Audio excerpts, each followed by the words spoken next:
liggéeyu ko Serigne Moustapha Bassirou Sarr jaamu Serigne Touba gis ngeen ko lii la tàmbalee la ci Laylatul Xadar ji nee na ginnaaw Serigne Fallou moo waxoon ne gëléem ginaar ba gëléem ginaar yi moom sasoo na ko waaye tàmbalee na gëléem yi liggéey baabu noonu waa kër Serigne Bassirou Sarr jaamu Serigne Touba gis ngeen ko noonu ñoom ñoo ñëw indi seen liggéey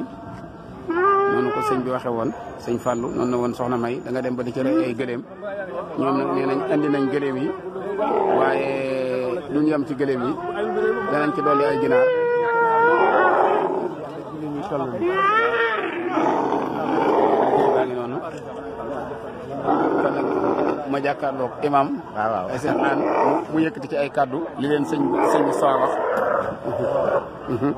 waaw kon asalaamaaleykum wa rahmatullahi taala wa barakatuhu ñoo ngi sant yàlla bu baax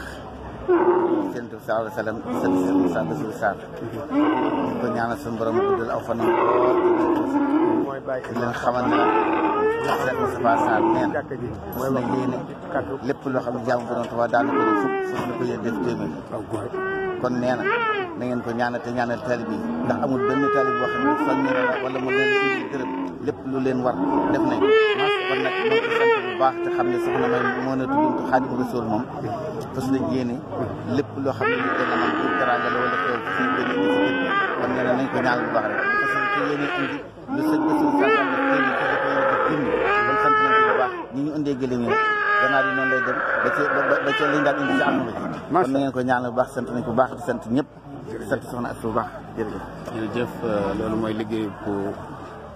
tàmbali liggéey waa kër Serigne Bassirou Sarr jaamu Serigne Touba